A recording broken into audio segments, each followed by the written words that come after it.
Should buses keep rolling in Wayne, Oakland, and Macomb counties? The outcome of the August 3rd millage renewal question will have a lot to do with the financial future of the Suburban Mobility Authority for Regional Transportation. John Hertel, the general manager of SMART, argues his case today on Spotlight. And later this morning, David Baker Lewis, Reuben Monday, and Blair Person discuss why there has been an unusual changing of the guard at their law firm that is making America take notice.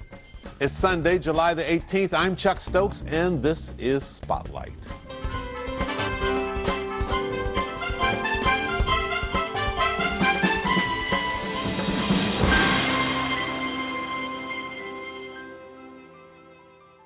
John Hertel, general manager of SMART. He's also a man who's worn many, many hats throughout southeastern Michigan throughout his years, and we appreciate you coming on Spotlight. Good to see you, Chuck. How All are right, you? You're in your relatively new role Yes. As general manager of SMART.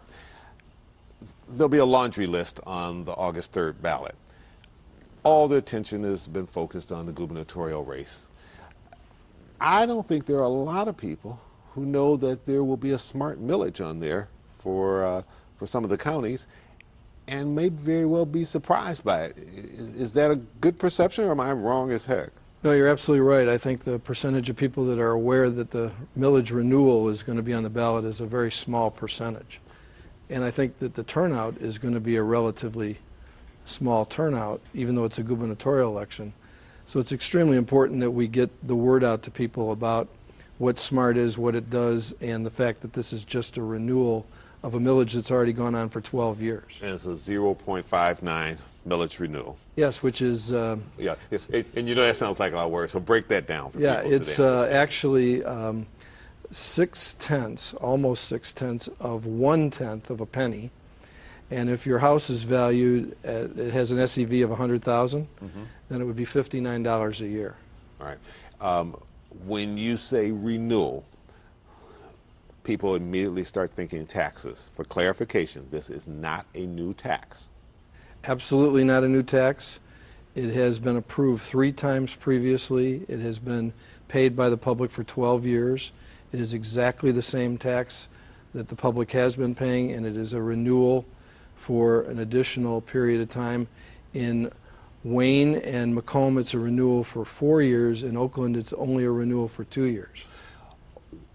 There are people who will say, last time I looked, there was a surplus with SMART of about $6 million. So why do you need the renewal if there's a surplus? And you're obviously looking ahead, I know, but these are the type of questions that people are going to ask, and they need to be answered. Well, first, we don't have a surplus anymore, and the reason is that because this is a millage and property values have gone down, we've actually lost the surplus.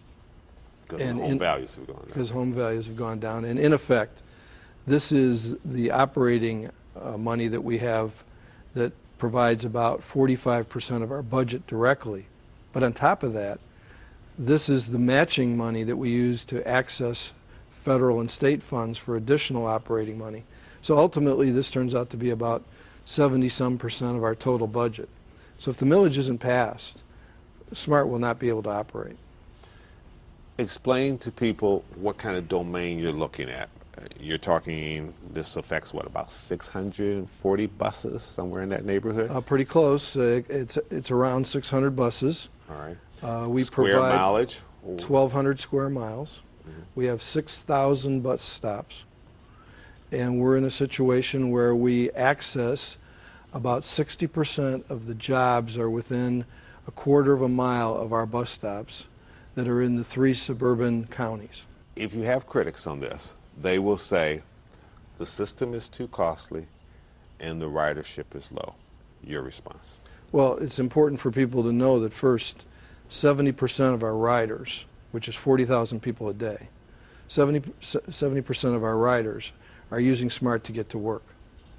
So this is an essential thing not only for them and their families, it's also essential for our economy. Secondly, it's important for people to know that whether it's senior citizens or disabled or students, they make up the other 30% of our riders. So in effect, we are a necessity for these people. And we are also a necessity for the economy of Wayne, Oakland, and Macomb counties. All right, we need to get a commercial break in here. We come back. I want to talk about opt-out and how this fits into this whole equation, because that's one of those little political nightmares. Yes, it is. We'll be right back. Stay with us.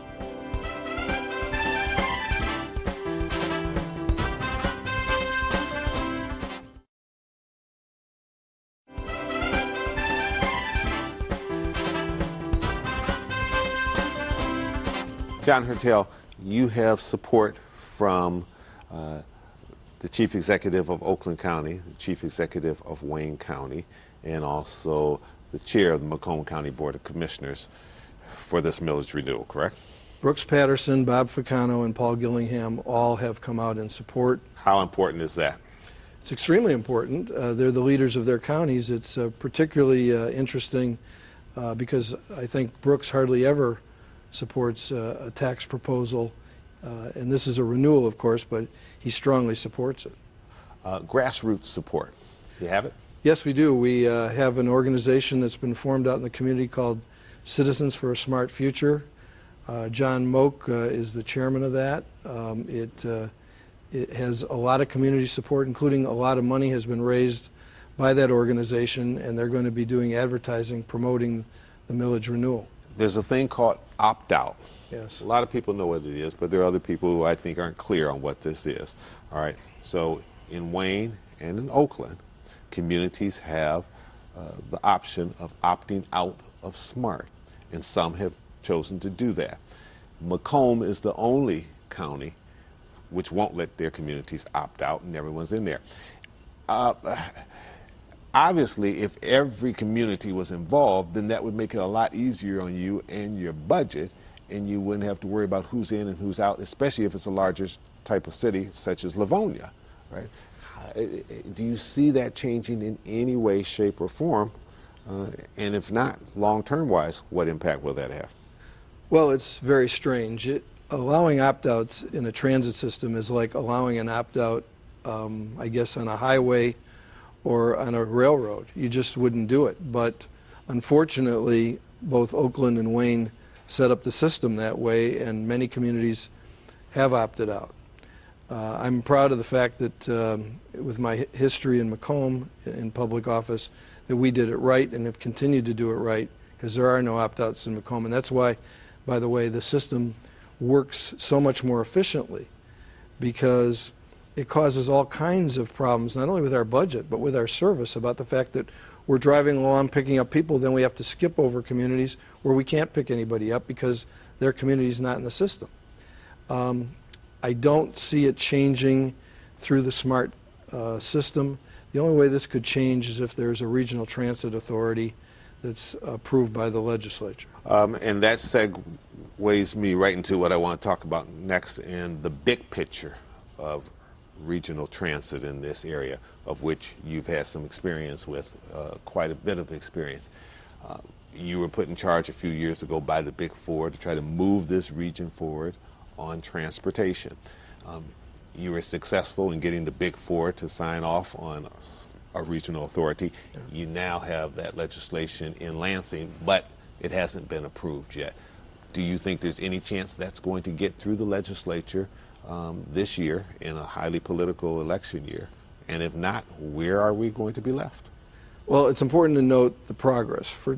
For 23 times in 50 years, in terms of creating a regional plan, those efforts failed 23 times. Mm-hmm.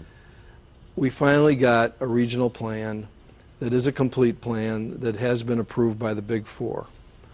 And that means that we made real progress there. Right. And now you got it in the legislature. Right. But everybody's saying it's there, but it's not there. I'm pleased to say it did get out of committee in the House. Mm-hmm. But that's where it sits right now. What's the big holdup? I think there are still differences between the four leaders of the 3 counties in the city.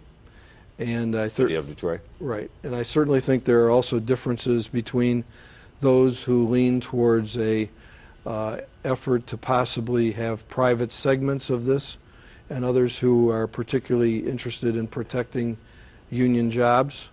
And so that also creates another set of problems in terms of the legislation. All right, hold your point. I've got to get another commercial in. When we come back, I want to pick up on this and talk about what this means in terms of overall regional mass transit as we compare this region to other regions across the country. We'll be right back.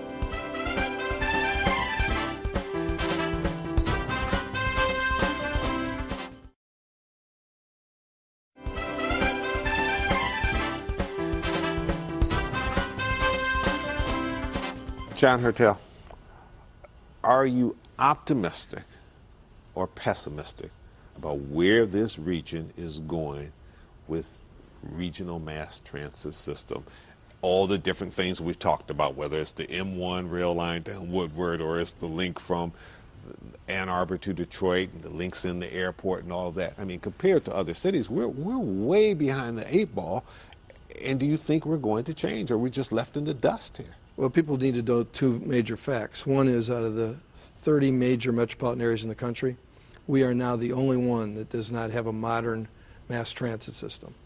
So what does that say in terms of the prospects of our future in terms of development and recruiting people to this area and keeping young people in this area and bringing them back if they can't get around it's all negative. easily? It's all negative in that if we don't have a modern mass transit system, for instance, it's one of the things young people, young professionals particularly look for. All you have to do is look at the facts. In the last 20 years, for every dollar that has been spent in those other communities to create or improve their mass transit, they've had the private sector invest $6 to $8. That is a gigantic stimulus for a community, but it's real. It's been proven by academic institutions that that happens. I'm pessimistic because, number one, I don't see the legislature acting this year on the Regional Transit Authority legislation. Number two, for the last 18 months, there's been no real further movement regarding M1 rail. And I'm concerned about the circumstances about the Detroit to Ann Arbor line also in terms of their situation, although there's been a lot of effort on the part of SEMCOG to get that done. And do you think the biggest roadblock here is funding, or is it bold leadership? I don't or think both. I don't actually think it's either one of those. What do you think it is? It's got to be something. Well, I think it's the same thing that causes the problems throughout the country on all kinds of issues. There's a lack of willingness to compromise in terms of making political decisions. Between Democrats and Republicans, Yes. the major parties. That's correct. Okay. And it's a circumstance that you see in Congress about issues. It's the same thing you see here in the Political legislature. gridlock. Yes, that's correct. Okay, and there's not that sensible middle on both sides where you say we can disagree on some things, but on things that are overall good for the region, we've got to figure out how to do it, whether it's funding, its geographical region, etc. There's no way that everybody can get what they want. It's a circumstance where you've got to figure out a way to solve the problem and have most of what people need accomplished. All right.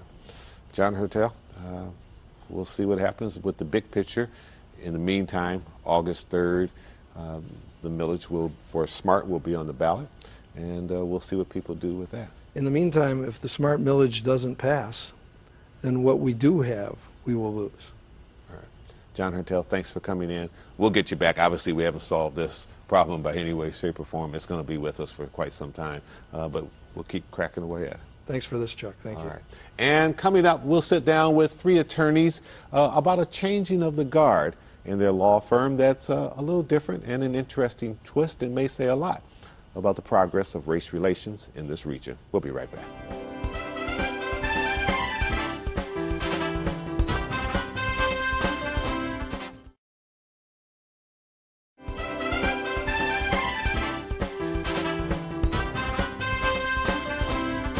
David Baker Lewis, when you started this law firm 38 years ago with 2 other partners, what was your vision? Chuck, our vision was to create an institution in the law practice, in the civil part of the law practice, a firm that would be owned by African Americans and would cut some new ground in the practice of law, and to have a firm that would last beyond the lives of the lawyers who started the firm. Blair Person, you're now going to be the CEO of this law firm. You started with this law firm 20 some odd years ago. This is a minority owned and I guess controlled law firm. You're not African American and you don't fall into that category. This is different. Your thoughts about this sort of change in leadership here? Well, it's a change in leadership, but I don't think it's a change in the firm's mission. The firm has been diverse since I joined it in the mid-1980s, and I see it less as a change in its mission than a consequence of its commitment to diversity. And for me, when I joined the firm in 1985, it was all about the opportunities that the firm presented. It was known as Lewis, White and Clay then, and the firm was involved in some really impressive transactions in the city of Detroit. David Lewis, when you and other partners decided that you wanted to elevate Blair Person to this position in terms of running the firm on a day-to-day basis, how much was race talked about, or was race even talked about, and how much were you concerned with what some will immediately think, does this mean that a majority African-American law firm that has offices around the country is now no longer going to be majority African-American, which for many was a great source of pride? Chuck, I'd answer your question this way. Diversity is a two-way street. Although we had our objectives and our mission in terms of being an African-American owned law firm, from the very beginning, diversity was embraced by the firm. We never thought the firm would be all African-American and any other race or ethnic group. And so as we matured over the years, what distinguished Blair were his contributions to the firm during the time that he was with the firm. And we went through a process where we identified the characteristics that we wanted in a president and CEO. We asked all of the shareholders in the firm to consider throwing their hats in the ring, being candidates. Blair was one of two people who said, I'm willing to step up and take on this challenge. And he was elected based on his contributions to the firm over the years. And race did not come up as an issue because there are no racial issues in terms of leadership. When you work with someone for 23 years, you watch their son grow up, you go to their mother's funeral, you're not thinking about race. When you've worked in the trenches, stayed up all night, worked through the weekend, after 23 years, the first thing that comes to mind is not the race of the person, the history of the person and what they've contributed comes up. When you have situations where you're just bringing in token people for racial reasons, that's a different situation. That's not the situation at Lewis and Monday, because our history has been diversity. We don't just talk it, we walk it. Blair Person, where do you want to take Lewis and Monday Law Firm into the future? What's your vision? Well, I think the biggest challenge, as with any law firm, is growing and expanding. It's a business that needs to continually do that in order to survive. What success we will have is dependent, is due to a large part to the work of these two gentlemen sitting next to me, but we do need to continue to grow and expand in order to log another 38 years in the history of the firm. So we're trying to look for new ways to partner with other law firms to provide services in new practice areas and in new geographical locations. We opened a small New York office recently and are looking to break into that market. So growth is the first priority. David, what role will you play at this point? Or it looks to me like you're sort of trying to ease out that door and pass a lot of that baton and a lot of that work on. Well, my commitment to the firm is as strong as it ever has been, but one of the things that has happened to me over the years, my roles have changed, and certain things I've needed to do on behalf of the firm. It's now my turn to sort of go to the balcony, if you will, and do what I can to help the firm grow and develop, follow Blair's direction with the board of our firm and the strategy that we're employing to branch out into some new practice areas and into some new geography around the country. Mm-hmm. Final question, Ruben Monday, young lawyer just coming out of law school, watching this show, what advice would you give them as the landscaping for law firms has changed along with many other things in this country? Well, I think the no-brainer is to join a large international firm that's deeply capitalized, and that number gets smaller and smaller. I think for me, as a young lawyer, if you're looking for excitement, if you're looking for a diverse environment, if you're looking for a manageable environment and that fits your lifestyle, you belong at a place like Lewis and Monday. Blair Person, do you ever get any type of comments from non-African Americans? I got some comments when I first joined the firm back in the mid-'80s, but there was some curiosity about it. It seems less surprising to people now. I think the world has changed, the city has changed, and I don't get so many questions about why I work where I do, but I'm always interested to hear what people are curious about. But for you, it was a great choice. Absolutely. And you'd give that advice to other lawyers coming up today? Yes, I would. All right, very good. Ruben Monday, Blair Person, David Baker Lewis, thanks for joining us today on Spotlight. Good luck with the law firm and all the things that you're trying to do. Thank you. Pleasure. For having us on. And just one example of how race relations have changed in this region throughout the years. I'm Chuck Stokes. We'll be back next week with more newsmakers in the Spotlight. We hope you have a great week.